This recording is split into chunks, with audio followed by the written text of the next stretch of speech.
નમસ્તે બાળ મિત્રો. શહીદ ભગતસિંહ પ્રાથમિક શાળા નંબર 42માંથી હું ગોહિલ રમીલાબેન આપનું સ્વાગત કરું છું. બાળ મિત્રો, અત્યારે આપણે કોરોના મહામારીના કારણે ઘરે રહીને જ અભ્યાસ કરવાનો છે. આ માટે આપણે આપણી શાળાના શિક્ષકો દ્વારા તૈયાર કરેલ વિવિધ અભ્યાસના વિડીયો તથા ડીડી ગિરનાર ચેનલ પરનું પ્રસારણ વગેરે દ્વારા આપણને અભ્યાસ વિશે માહિતી પૂરી પાડવામાં આવી રહી છે. આ માટે તમને હોમ લર્નિંગ એટલે કે ઘરે શીખીએ નામનું એક પુસ્તક પણ આપવામાં આવ્યું છે. આ પુસ્તકની અંદર વિવિધ પ્રવૃત્તિઓ આપેલી છે. એમાંની જ એક પ્રવૃત્તિ આજે આપણે કરવાની છે. તો ચાલો બાળકો, તૈયાર થઈ જાઓ. ધોરણ 6, વિષય હિન્દી, પેજ નંબર 26, પ્રવૃત્તિ નંબર 20.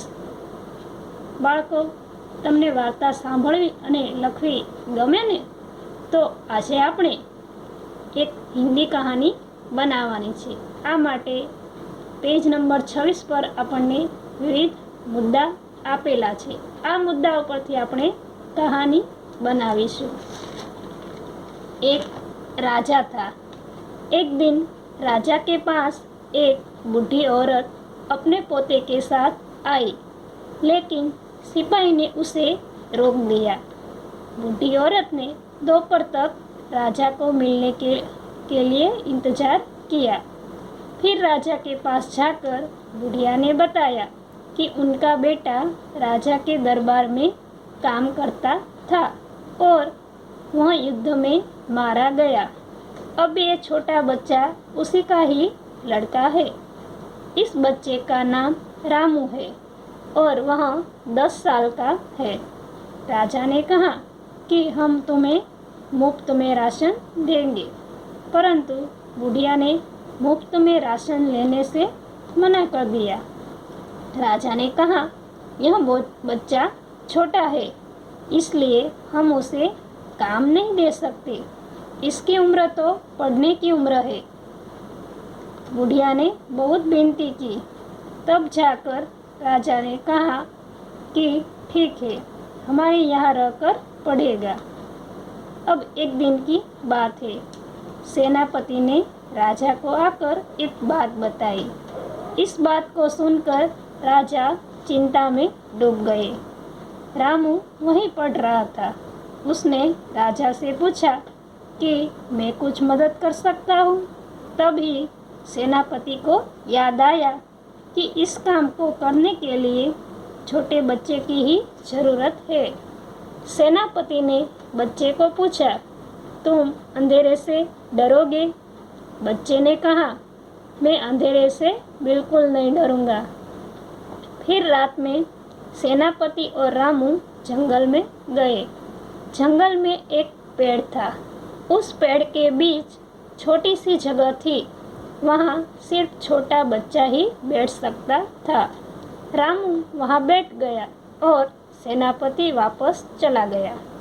जब आधी रात हुई तो वहाँ पेड़ के पास 2 लोग आए और आपस में कुछ बात कर रहे थे. वह बात रामू पेड़ में छिपकर सुन रहा था. सुबह होते ही सेनापति जंगल में आया और रामू को वापस राजा के पास ले गया. रामू ने राजा को बताया कि हमारे राज्य का द्वारपाल पास वाले दूसरे राज्य से मिल गया है. उस दूसरे राज्य का राजा हमारे राज्य पर पूर्णिमा के दिन रात को हमला करेगा. रामू की बात सुनकर राजा को बहुत दुख हुआ कि द्वारपाल ने उनके साथ विश्वासघात किया है. इसलिए राजा ने पूर्णिमा के दिन ही द्वारपाल को बदल दिया और अंत में राजा की जीत हुई. इस कहानी से हमें सीख भी मिलती है. एक तो यह कि किसी के साथ विश्वासघात नहीं करना चाहिए. विश्वासघात करना अच्छी बात नहीं है. दूसरी कि छोटे बच्चे भी कभी कभी अपनी बुद्धि और पराक्रम से बड़े बड़े काम कर सकते हैं.